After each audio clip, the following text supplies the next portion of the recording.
Seigneur Dieu Tout-Puissant, oui, devant toi, Seigneur Dieu, afin de glorifier ton nom, Seigneur Dieu.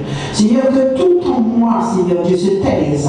Et Seigneur Dieu, que toi, tu prennes le contrôle de mon esprit, mon âme, mon corps, ma conscience, mon subconscient, mon inconscient, afin de faire ta volonté, afin que ton peuple ici présent puisse recevoir, Seigneur, au nom de Jésus-Christ de Nazareth. Et ce matin, je prends autorité, Seigneur Dieu, et je lis tout esprit, Seigneur Dieu, qui veut s'opposer à l'évangile de Jésus-Christ maintenant. Au nom de Jésus-Christ de Nazareth, que tout ce qui n'est pas de toi se taise maintenant dans la salle, Seigneur Dieu, au nom de Jésus-Christ de Nazareth. Et que, Seigneur, cet esprit soit glorifié, soit exalté, soit honoré, soit élevé, Seigneur. Au nom de Jésus-Christ de Nazareth maintenant. Gloire à ton nom, Seigneur. Gloire à ton nom, Seigneur. Gloire à ton nom.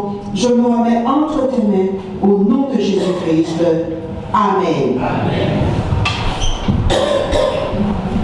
Soyez bénis. Ce matin, j'aurais besoin d'une lectrice assez rapide.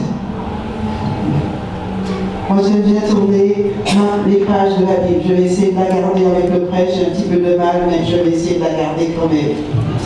Quoi qu'il en soit, j'ai quand même le tableau là-bas. Okay.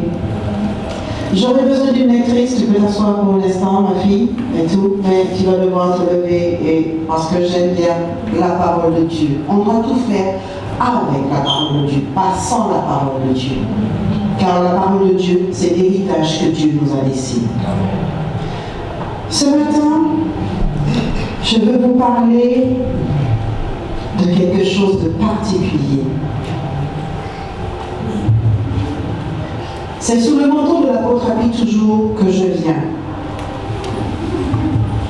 avec ce que le Seigneur met dans mon cœur pour vous, pour l'Église. Et ce matin, je vais vous apporter un message d'espoir. Il y a de l'espoir.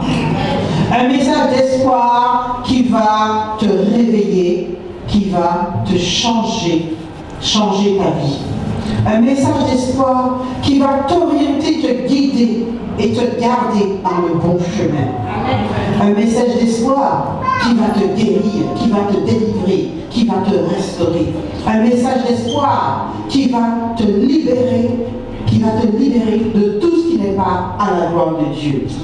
Ce matin, mon message s'intitule « De l'espoir à la gloire ». De l'espoir à la gloire. Il peut aussi s'intituler « De la foi à l'honneur ». Mais je l'intitule « De l'espoir à la gloire ».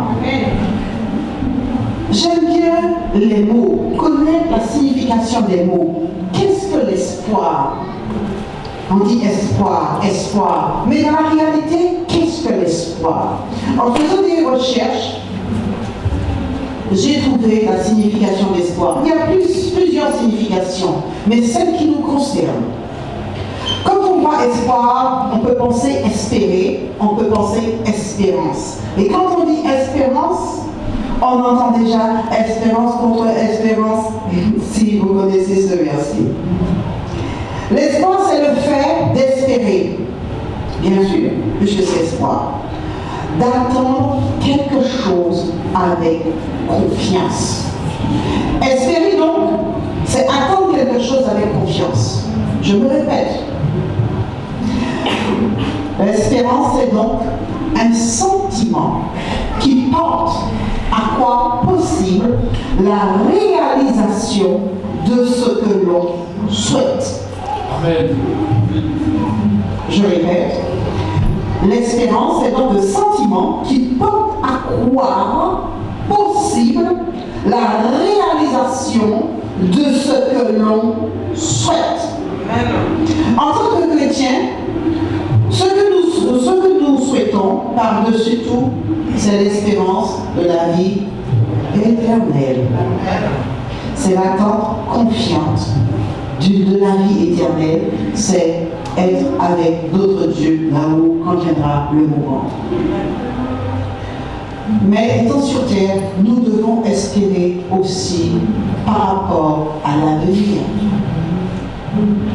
On a des attentes, on a des besoins, et tout. Il y a un ministère, il y a une église qui est là. On doit aussi avoir le regard sur l'avenir.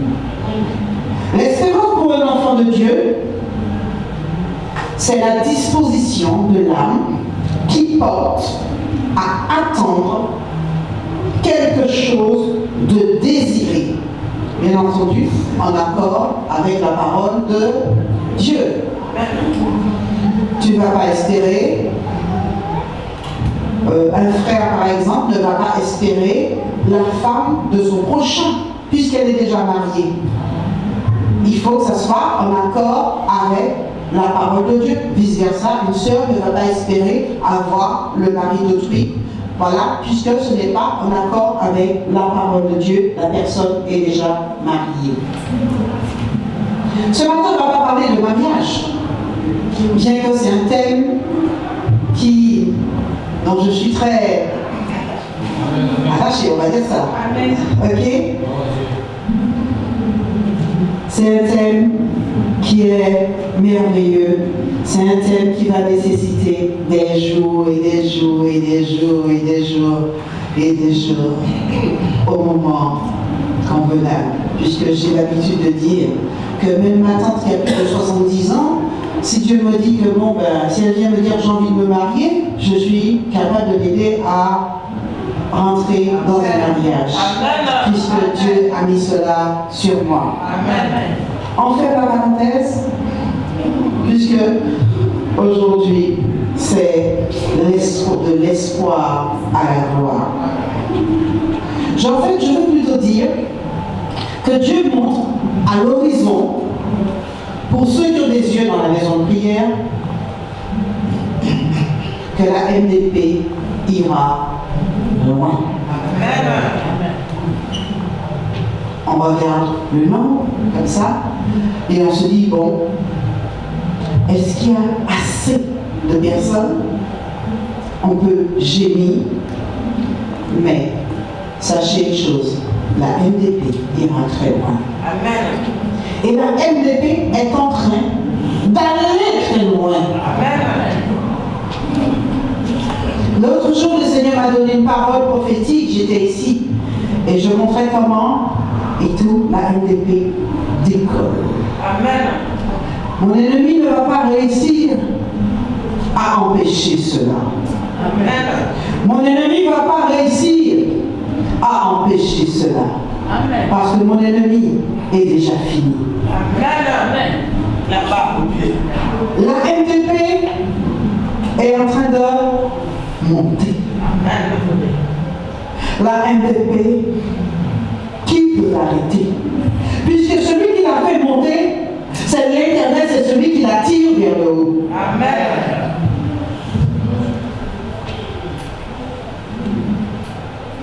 Ce matin, je veux te dire que si la MDP décolle, c'est que tu as bien décollé. Si la MDP décolle, ta vie a décollé. Tu ne sais pas encore, mais même si tu es arrivé il n'y a pas longtemps, tu décolles en même temps que la MDP. Et ta vie ira loin. En vérité. J'ai cette parole pour quelqu'un.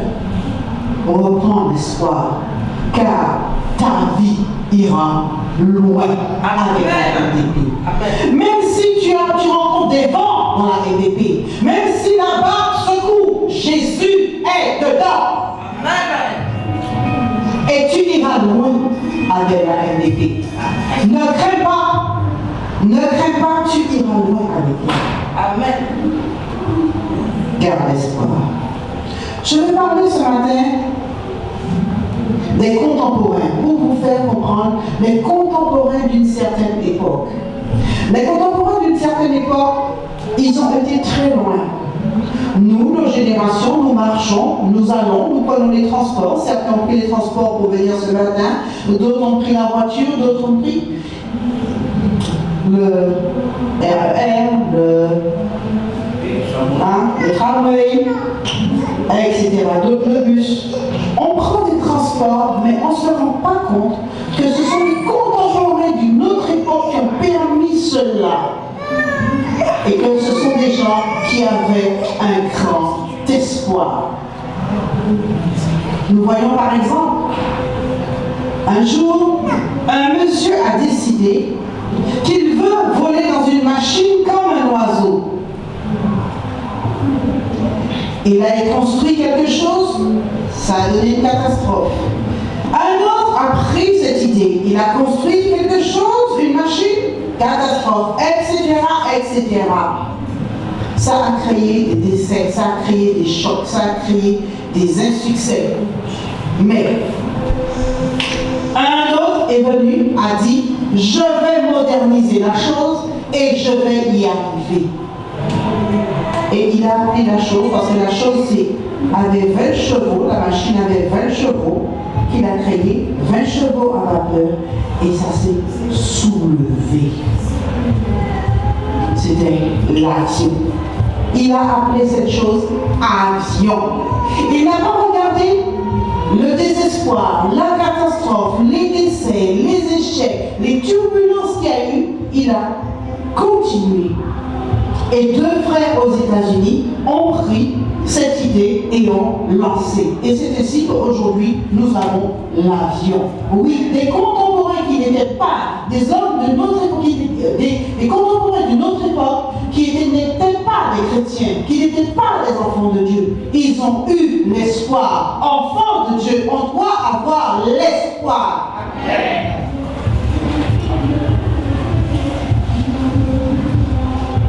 Le chrétien a pris l'habitude de gémir. C'est pas bien comme ci, ça c'est pas bien comme ça, c'est pas comme ci, le toit n'est pas fait. Maman, je n'ai mis une robe africaine en hiver. Ah voilà, elle a laissé son foulard, la soeur a mis sa trousse. Chrétien, regardons à la vision. Regardons à la vision. Regardons au but. Dieu nous donne des visions. Dieu nous donne des buts à accomplir. Accomplissons-les dans l'espoir. Amen. Vous voyez, Pasteur Happy, il a pris l'avion il y a quelques semaines. C'est grâce à l'espoir. Dans la Bible, on voit des gens qui ont perdu l'espoir, qui avaient perdu vraiment l'espoir. La Bible nous en parle de la Genèse à l'Apocalypse. Et ce matin, je veux vous dire que si vous avez perdu l'espoir, Dieu va vous la redonner aujourd'hui. Amen. Nous prenons Jérémie 31, 15, 17.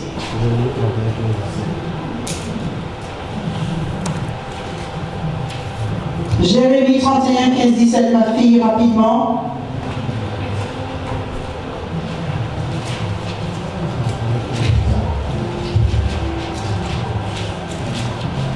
Jérémie 31, 15 à 17.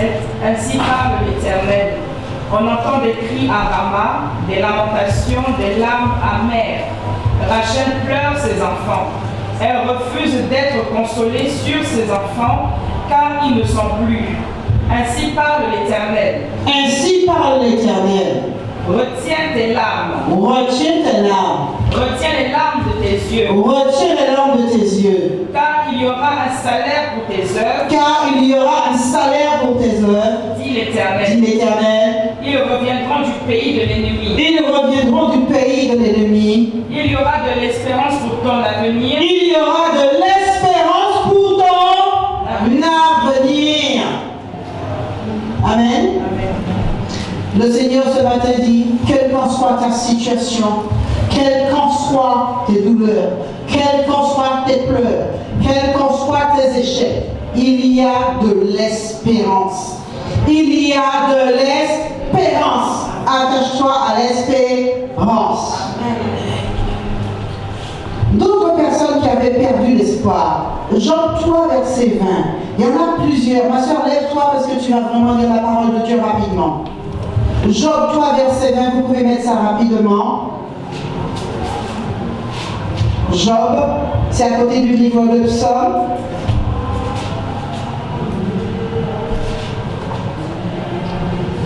Job 3, verset 20. Pourquoi donne-t-il la lumière à celui qui souffre et la vie à ceux qui ont de l'amertume dans l'âme? On dirait quelqu'un qui déprime. Qui espère en vain la mort. Amen. Ecclésiaste 4, 1, 2. Le livre d'Ecclésiaste 4, 1 à 2. Nous parlons de retrouver de certaines personnes qui ont perdu l'espoir dans la Bible. Quelques-uns. J'ai considéré ensuite toutes les oppressions qui se commettent sous le soleil. Et voici, les opprimés sont dans les larmes, et personne qui les console. Ils sont en butte à la violence de leurs oppresseurs, et personne qui les console. Oui. Et j'ai trouvé les morts qui sont déjà morts, plus heureux que les vivants qui sont encore vivants, et plus heureux que les uns les autres, celui qui n'a point encore existé, et qui n'a pas vu les mauvaises actions qui se commettent sous le soleil. Amen. Vous pouvez lire à la maison pour ceux qui notent, et voilà, Jonas 4, 3 à 8. Jonas aussi a eu sa part de, je dirais, déprime, de manque d'espoir. Quand on perd l'espoir, on arrive à quoi? On arrive à la lassitude de la vie. On arrive à un inconfort de la vie. On arrive au désespoir. On peut même arriver au désir de mourir. Il y a des personnes qui arrivent à une certaine, je dirais, une certaine déprime, un peu poussée, parce qu'ils en ont assez, ils ont perdu espoir. De cela était Jean. Ok, il a inversé, il ne pouvait plus. Ok, etc.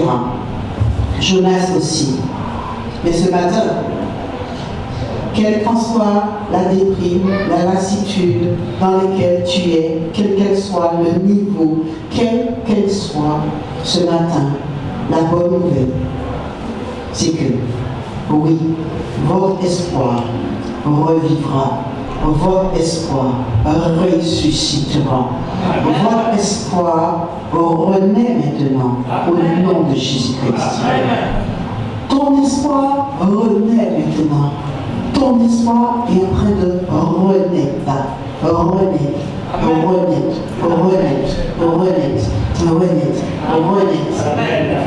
Ton espoir renaît. Reçois. Ton espoir renaît. Ton espoir renaît. Reçois mon fils. Ton espoir renaît. Reçois. Ton espoir renaît. Il y a de l'espoir. L'onction est en train de descendre. L'onction est là. L'onction elle est là. Elle est en train de descendre. Ton espoir est en train de renaître. Ton espoir est en train de ressusciter. Oui, reçois. Alléluia. Amen. Dans la Bible des hommes qui ont retrouvé l'espoir, puisqu'ils l'avaient perdu, il fallait bien qu'ils le retrouvent. Le pasteur m'a dit, quand je l'ai rencontré, j'étais excessivement malade, moi aussi, j'avais un problème d'ulcère. Et il m'a dit, écoute, tu dis que tu es malade, ok, je veux bien, je constate que tu as un problème d'estomac, tu as un problème d'ulcère. Oh, sache une chose, tu es chrétienne? Je dis oui. Tu es sûr que tu es chrétienne? Oui. Il m'a dit, tu sais, il y a deux choses. Soit tu vis, soit tu meurs. Mais sache une chose, aucune situation n'est permanente. Soit tu as la foi, tu vas guérir, soit cette maladie, elle va te tuer et puis tu iras au ciel. De toute façon, dans les deux chemins, tu es fait pour aller au ciel. Amen. J'ai saisi la foi. J'ai cru que j'allais guérir. Et j'ai été dans un séminaire avec un homme de Dieu qu'on a travaillé et je me suis avancée. Il a prié pour moi. L'ulcère a séché instantanément. Amen. Que le nom du Seigneur soit béni. Amen. Des hommes qui ont retrouvé l'espoir. Ce matin, je veux te dire que l'espoir, tu retrouves. L'espoir, tu retrouves. Crois à ce que je te dis. L'espoir, tu retrouves. Si tu es là, c'est que maintenant, l'espoir, tu retrouves. Accepte que tu retrouves l'espoir. Abraham faisait partie de ces personnes qui avaient perdu l'espoir. La femme d'Abraham, Sarah, vous savez, elle ne pouvait pas enfanter. Elle était stérile. Mais seulement une chose s'est passée. Il avait perdu l'espoir au point que Sarah est venue apporter sa servante comme femme à Abraham. Mais un jour, il y a toujours un mais avec Dieu. Quand il y a une promesse sur ta vie, si tu continues à marcher, un jour Dieu dit, stop, tu es dans la mauvaise route, je vais te ramener dans la bonne route. Amen. Ce matin, si tu es dans la mauvaise route, Dieu te ramène dans la bonne route. Amen. Dieu a ramené Abraham dans la bonne route. Abraham est en train de se reposer. Oui, dans le livre de la Genèse 18, 1 à 19, vous pouvez le noter dans vos cahiers. Nous voyons qu'Abraham, il était sous un chêne, le chêne de Mamré. Abraham était au repos et le Seigneur est venu le visiter. Le Seigneur est venu le visiter. Le Seigneur est venu. Il avait un enfant qui n'était pas l'enfant de la promesse Ismaël avec sa servante. Mais Dieu est venu le visiter parce que Dieu lui avait promis un fils. Ce fils qui était dans la maison, ce n'était pas le fils de la promesse. Dieu est venu visiter son serviteur Abraham.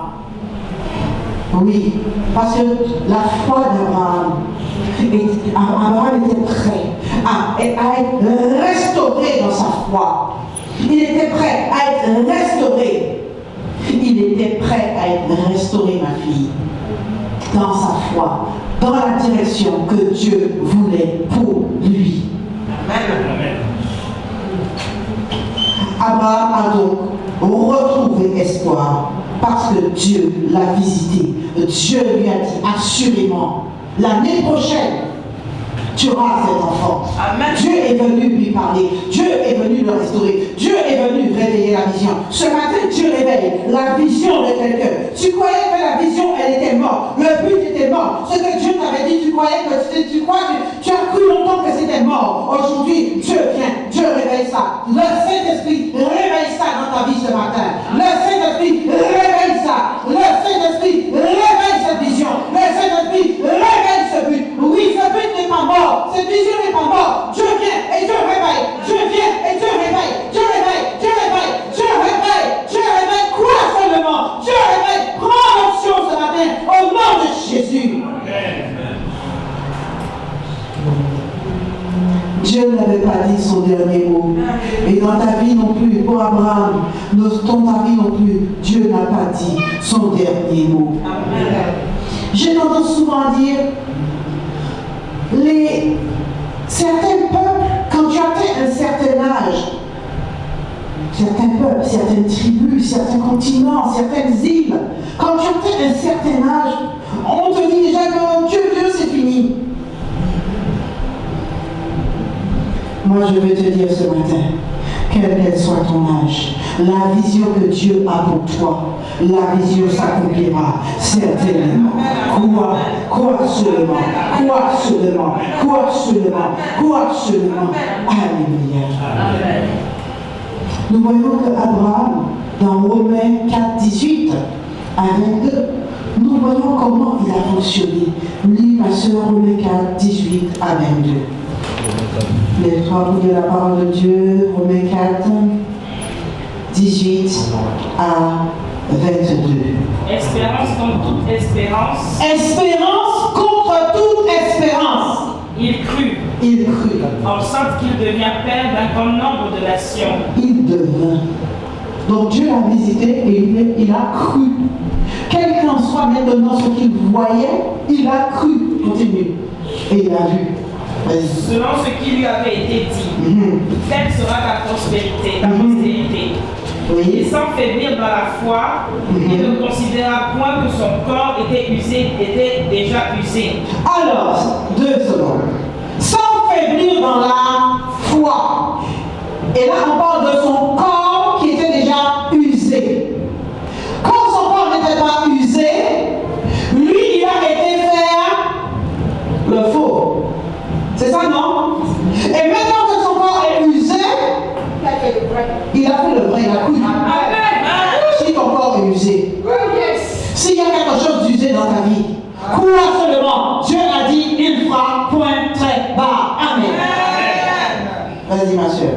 Puisqu'il avait près de 100 ans et que Sarah n'était plus en état d'avoir des enfants. En plus, il y avait non pas lui seulement, mais il y avait aussi sa femme Sarah. Et tout homme et toute femme connaît qu'à un moment donné, la nature dit non. Maintenant, je veux te dire ce matin, quelle qu'en soit la situation visible à tes yeux qui dit non, Dieu dit oui ce matin. Crois seulement. Continue, ma fille. Il ne douta point par la crédulité au sujet de la promesse de Dieu. Voici l'ennemi de la foi. Voici l'ennemi de l'espérance. Voici l'ennemi de la gloire. L'incrédulité. Crois seulement. Un homme cette année est venu dans la maison de prière et a dit, cette année, il faut seulement croire. Croire. Continue. Et il fut fortifié par la foi. Il fut fortifié par la foi. Donnant gloire à Dieu. Amen.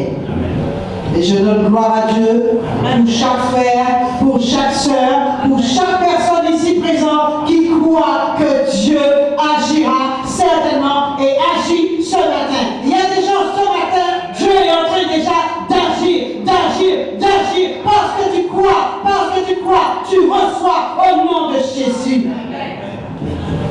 Abraham a donc retrouvé espoir et il a reçu de Dieu. Qu'il en soit ainsi pour chacun de nous. Amen. Et il y a aussi dans la Bible d'autres personnes qui avaient perdu espoir et qui l'ont retrouvé quand Dieu les a visités.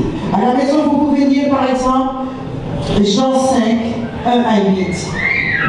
Mais ce matin, je veux te dire, si tu as aussi une maladie physique ou spirituelle, si tu as une maladie physique ou spirituelle, mon Dieu, l'Éternel, le Dieu de l'impossible, qui change les impossibilités en possibilités, il est capable d'agir dans ta vie. Amen. Il est capable d'agir dans ta vie. Amen. Quelle qu'en soit ta situation, il est capable d'agir dans ta vie. Amen. Moi, je l'appelle, mon nom c'est Happy Eugénia. Je l'appelle le Dieu de l'impossible, parce que ma propre vie était une impossibilité pour les hommes. Et Dieu, qui est l'Éternel du Yahvé Rapha, m'a visité. Il m'a visité plusieurs fois. Et l'impossibilité est devenue possible. Amen. Je sais que mon Dieu, il peut guérir n'importe quelle maladie, qu'elle soit spirituelle, qu'elle soit physique. Et ce matin, je dis à quelqu'un, sache que Dieu peut te guérir et il peut le faire maintenant. Il peut le faire maintenant. Ta situation n'est pas une situation d'impossibilité. Ta situation pour Dieu est une situation de possibilité. Amen. Je ne veux pas entendre. Maman, si tu savais ce que je souffre, parce que mon frère, ma soeur, si on fait un concours, je crois qu'en visitation du Dieu de l'impossibilité, c'est moi qui vais gagner. Amen. Donc ce matin, reçois ta guérison, reçois ta délivrance, reçois simplement, reçois au nom de Jésus, recevez, le Dieu que je sers, recevez ce matin au nom de Jésus. Amen. Nous voyons dans l'Église deux types de chrétiens. Celui qui a tout de suite espoir et celui qui dit que Dieu doit pousser pour l'aider en espoir. Matthieu 9, 10 18, 26, ma fille, debout, pour lire la parole de Dieu, s'il te plaît. Merci. Matthieu 9, 18, 26. Deux types de chrétiens. Deux types de chrétiens. Oui, deux types de chrétiens. Celui qui a tout de suite espoir et celui que Dieu doit pousser par mon espoir. Ce matin, on va te pousser, dis la parole de Dieu. Amen. Tandis qu'il leur adressait ces paroles, voici un chef arriva, se prosterna devant lui et dit, ma fille est morte il y a un instant. Chef militaire, Jairus. Mais viens, impose-lui les mains. Mais viens, impose-lui les mains. Et elle vivra. Et elle vivra. Jésus se leva et le suivit avec ses disciples. Jésus se leva et le suivit avec ses disciples. Pause. Vous voyez, un chef militaire, il dit, viens, j'impose les mains à ma fille. Elle est morte, hein? Vite, morte. Ça fait morte. Viens, impose les mains. Je n'ai pas dit qu'elle était sous le point de mourir, elle respirait, ou elle sentait on sentait qu'elle allait mourir. C'était fini. Il vient, il dit, répète. Tandis qu'il s'adressait ces paroles, voici un chef arriva, se prosterna devant lui et dit, ma fille est morte. Morte. Mais viens, impose-lui les mains. Mais viens, impose-lui les mains. Lui, il était dans l'espoir immédiat. Vas-y.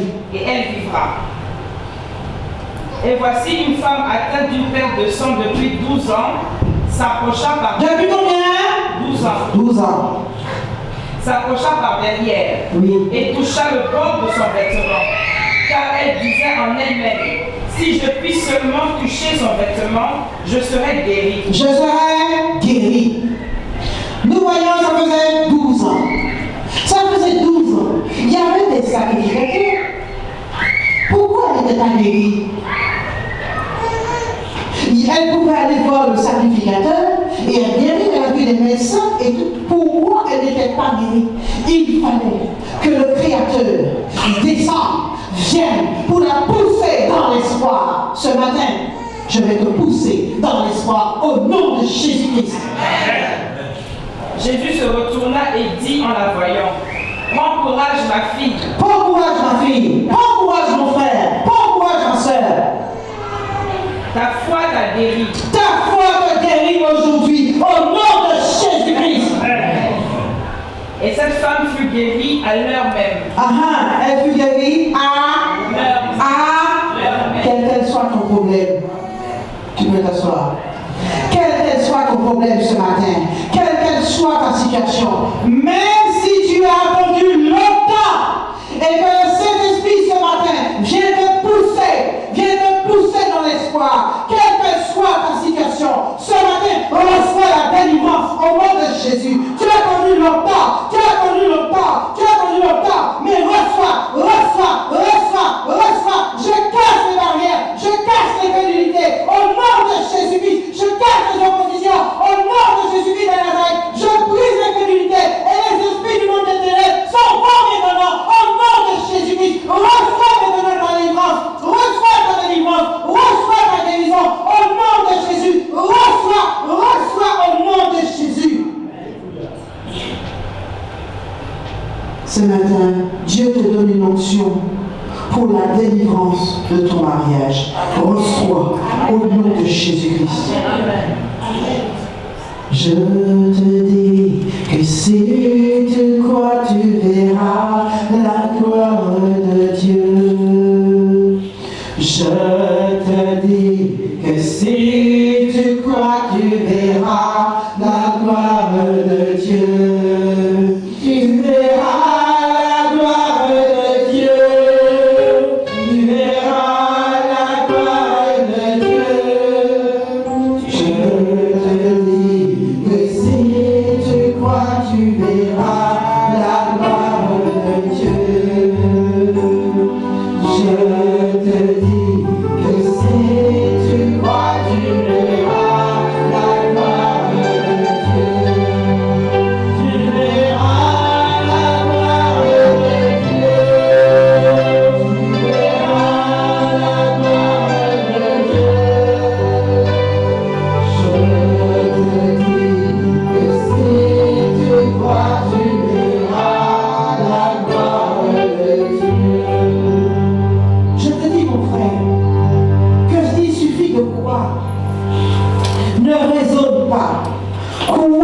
seulement parce que ce matin, Dieu veut faire quelque chose pour toi. Amen. Libère ton cœur, libère-toi du raisonnement et laisse que le Saint-Esprit te touche ce matin. Alléluia. Un chrétien, quand un chrétien grandit, il a quelque chose à donner. Il a quelque chose à donner.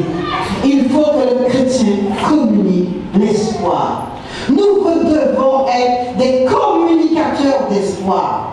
Nous voyons, par exemple, l'apôtre Paul qui était dans un bateau. Dans Acte 27, tout chapitre à la maison, vous lirez.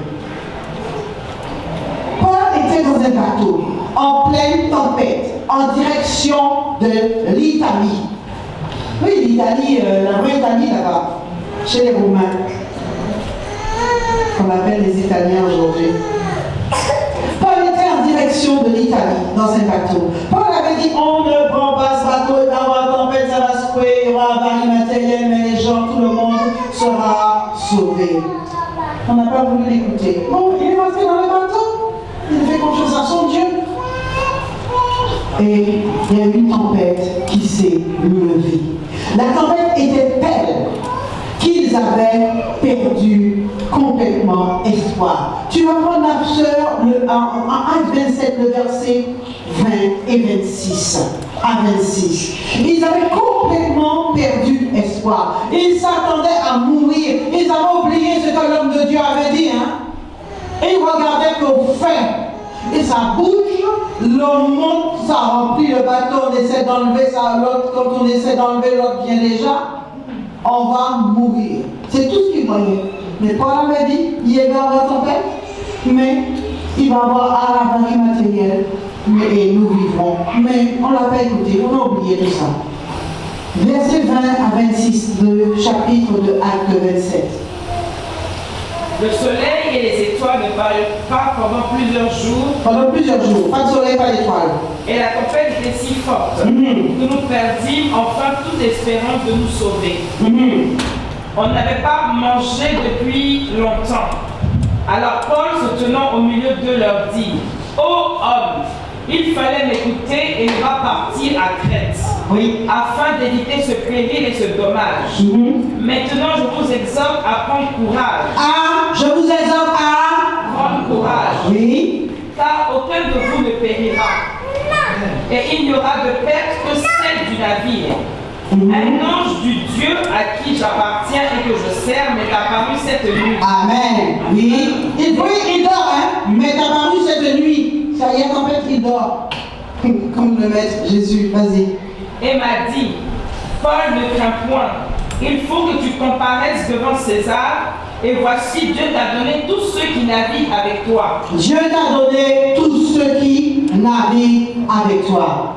C'est pourquoi, ô hommes, rassurez-vous, car j'ai cette confiance en Dieu qu'il en sera comme il m'a été dit. Comme il m'a été dit. J'ai cette confiance. Oui. Mais nous devons échouer sur cette île. La 14e nuit, tandis que nous étions ballottés sur l'Adriatique, les matelots, vers le milieu de la nuit, soupçonnèrent qu'on approchait de quelque terre. Ayant jeté la sonde, ils trouvèrent 20 brasses. Un peu plus loin, ils la jetèrent de nouveau et trouvèrent 15 brasses. On s'approche de la terre. Dans la crainte de heurter contre des écueils, ils jetèrent 4 ancres de la poupe et attirèrent le jour et attendirent le jour avec impatience. Mais comme les matelots cherchaient à s'échapper du navire et mettaient la chaloupe à la mer pour prétexte de jeter les ancres de la poupe, Paul dit aux centeniers et aux soldats, « Si ces hommes ne restent pas dans le navire, vous ne pouvez être... » Jusqu'au 26, Jusqu'au 26. Tu as déjà dépassé. Voilà. Ok. Donc, que le nom du Seigneur soit béni pour notre sœur qui lit si bien la parole de Dieu. Donc, ce que je veux dire ce matin, c'est que le chrétien doit communiquer l'espoir. Vous voyez que Paul, il a communiqué l'espoir à tout un tas de personnes avec qui, je crois, ils étaient 296, 280, ils étaient presque 300, ok? Voilà, Paul leur a communiqué l'espoir. Parce qu'un chrétien, il a l'Esprit de Dieu, et l'Esprit de Dieu peut te parler face à une situation, face à une quelconque difficulté, donc tu dois être un communicateur d'espoir. Et pour ma part ce matin, au nom de Jésus-Christ, je déclare que quel qu'en soit le désespoir qui te guettait, pour que tu coules, il part ce matin au nom de Jésus-Christ. Et je dis à quelqu'un ce matin, et je répète à quelqu'un ce matin, la dépression, maintenant le Saint-Esprit te touche dans ce domaine, le domaine de la dépression.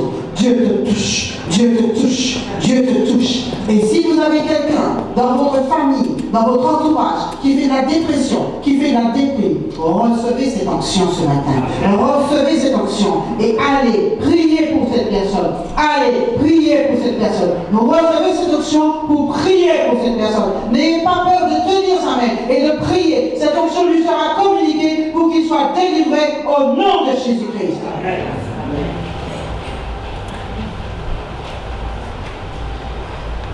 Le Saint-Esprit, je veux plutôt parler de Jésus. Jésus entend, restez sur le point toujours, Jésus en tant que communicateur d'espoir. Le Seigneur Jésus, il avait promis le Saint-Esprit. Il ne nous a pas laissés orphelins, il nous a communiqué le Saint-Esprit pour que nous ayons l'espoir de la vie éternelle, l'espoir dans les situations difficiles. C'est grâce au Saint-Esprit et à la parole de Dieu que nous avons cet espoir. Et il nous a donné un commandement à l'effet de toutes les nations de d'ici. Cette puissance de l'évangélisation, oui, c'est avec espoir aussi que nous la recevons, oui, encore ce matin. Amen. Ce matin, tu es libéré. Crois seulement que tu es libéré de la déprime. Il faut le croire. Il y a eu dans la Bible Anne. Un temps, elle avait perdu espoir. Anne. Il y a eu David. Un temps, il a perdu espoir. Il y a eu Job. Un temps, il a perdu espoir. Mais j'aime le maître de Dieu. Le maître de Dieu va changer ta situation ce matin. Anne a espéré avoir Samuel face à la stérilité. J'ai espéré avoir mon fils Samuel, que voici, face à la stérilité de mon époux. David a espéré avoir la délivrance face à de nombreux ennemis. J'ai espéré avoir la délivrance de Goliath, de Beth-Féroce, de nombreux ennemis. Job, oh Job, oh Job. On dirait que je parle de mon ami quand je parle de Job. Job a espéré avoir la délivrance et la guérison. Job a eu la guérison. Job a eu la délivrance. La vie de Job était un défi entre Dieu et Satan. Job a tout perdu. Job a tout perdu. Mais quand l'heure est arrivée, coupe de louange. Quand l'heure est arrivée, Job a dit, je reconnais que tu peux tout et que rien ne t'est impossible. Amen. Job a dit cela. Mais sachez que, comme Anne, comme David, comme Job, Dieu a fait pour moi. Dieu a fait pour moi. J'ai passé l'étape de Job pendant des années. J'ai passé l'étape de David. C'était chaud. Vous avez vu ça? Les anciens qui sont là, vous l'avez vu. Oui, j'ai passé l'étape de Anne, mais Dieu a agi dans ma vie. Si Dieu a agi dans ma vie, pourquoi il ne le ferait pas pour toi? Je dis ce matin, si tu es Job, si tu es Anne, si tu représentes quelqu'un de personnage de la vie, si tu es Gédéon, si tu es Mardoché, Dieu agit dans ta vie. Au nom de Jésus, reçois. Dieu l'a fait pour moi. Dieu l'a fait pour moi. Mon Dieu, ça va être impossible. Si j'ai expérimenté, oui, du Job dans ma vie, c'est que ça a été dur. C'est que ça a été dur. Mais Dieu l'a fait. Et ce matin, je veux que tu saches que mon Dieu te visite. Alors baisse tes yeux, baisse tes yeux, baisse tes yeux, ferme tes yeux. L'onction descend sur toi. L'onction descend sur toi. Cette onction de restauration. Ferme tes yeux, mon fils. Ferme tes yeux, mon fils. Reçois tout simplement l'onction de restauration dans la douceur. L'onction d'amour pour ceux qui manquent d'amour. Oui, reçois ce matin. Cette onction, elle est là, comme un fleuve doux qui descend. Alléluia. Je connais